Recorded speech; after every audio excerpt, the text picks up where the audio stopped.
Dia a Dia Digital, com Tássius Veloso.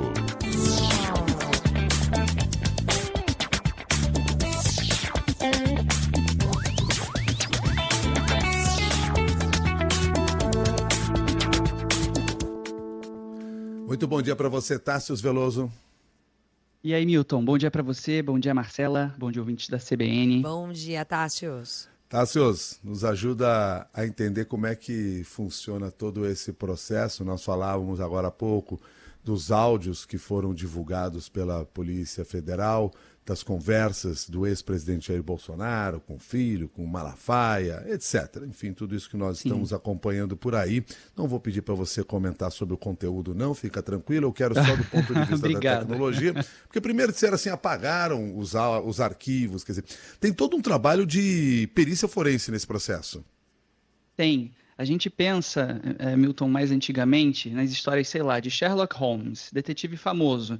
E aí, em cada caso, ele ia inventando ali. Às vezes precisava de noções de química para desvendar alguma coisa, de matemática, fazia cálculos, etc. Né? Um mundo analógico. Agora é tudo digital. A gente já bate nessa tecla há muito tempo.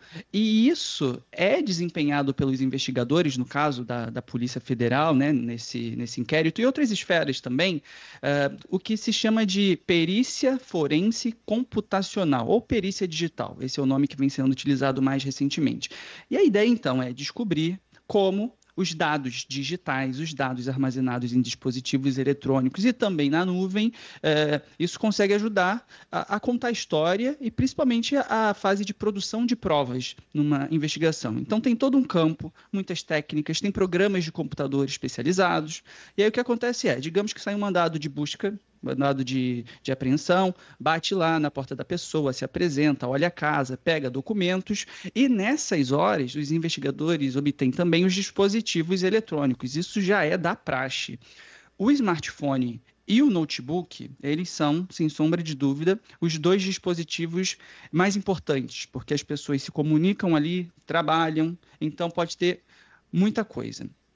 Agora, aquilo que a gente também acaba imaginando de um investigador que vira à noite ali com um copinho de café, né, do lado, uma caneca, abrindo arquivo por arquivo no notebook do alvo de um inquérito, não é assim, e já não é assim há muitos anos.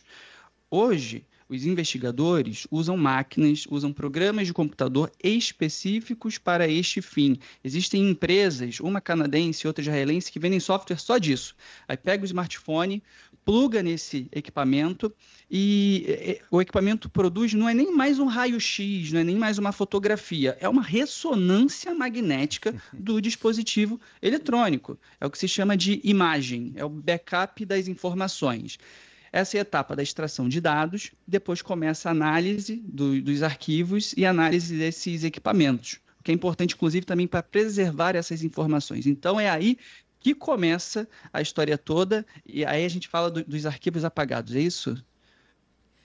Essa é uma das principais dúvidas, né, Tássius? Porque como é que, nesse caso específico que a gente acompanha nessa semana, do celular do ex-presidente, todos esses arquivos que a gente está vendo hoje foram apagados? Como é que faz para recuperar?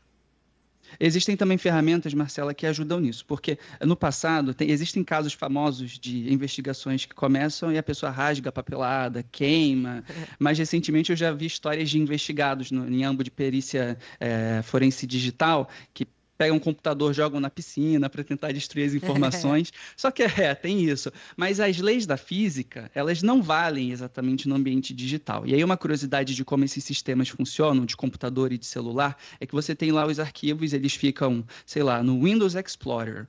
Para o computador, foto, vídeo, PDF, tudo isso é uma sequência de zeros e uns. É o chamado código binário. Fica ali salvo e cada máquina interpreta como quiser. Quando você apaga esse arquivo, clicou lá o botão de deletar no seu computador, não é que esse arquivo ele simplesmente desaparece do sistema. Tem toda uma lógica de computação que eu estou simplificando aqui, mas o fato é, esses arquivos é como se eles ficassem escondidos, ocultos, e o espaço que eles ocupavam no disco, no famoso HD, ele começa a ser reutilizado conforme surgem novos arquivos naquela área ali específica. Então, é com base nisso, se valendo de programas especializados, que se reconstitui esses arquivos puxa-se eles novamente porque eles ficam numa área do sistema normalmente que ainda está sendo ocupada.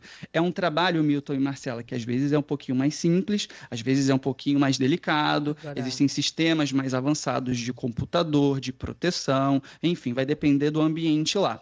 Mas é possível sim. E no caso do WhatsApp, eu vi algumas pessoas perguntando sobre criptografia de ponta a ponta do WhatsApp. Eu ia perguntar exatamente isso agora, porque tem até propaganda dizendo que todas as conversas são criptografadas, que o aplicativo não tem acesso, não sabe nem o que a gente está digitando, né? A gente pode diferenciar aqui, Marcela, duas coisas: a transmissão do dado e o armazenamento dele. A criptografia, chamada criptografia de ponta a ponta, envolve a transmissão. Então, enquanto a mensagem está saindo do celular de uma pessoa, passa pelo sistema da Meta e chega na outra ponta, ninguém ali consegue ver, porque está tudo embaralhado. Mas uma vez que chega no smartphone, ela fica armazenada normalmente na memória do smartphone. Então, o pastor Silas Malafaia, por exemplo, deu uma declaração de que ele próprio entregou a senha do celular durante essa etapa da investigação. Isso facilita demais o trabalho dos investigadores, porque está tudo ali salvo.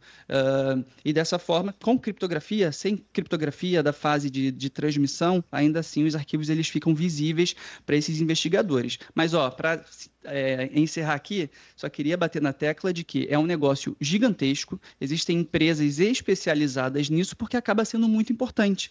São muitos delitos e muitas investigações que vieram à tona e descobrimos o que aconteceu por causa disso, porque esses arquivos digitais ajudavam a contar essas histórias que nós temos visto por aí. Então não é só apagar o arquivo de computador, de celular, não. Existem muitas camadas e muitas técnicas para chegar nessas declarações e nesses arquivos que nós temos visto. Muito obrigado, Tassius Veloso. Até mais. Até mais e uma excelente sexta-feira para todos. Tchau, tchau. Valeu.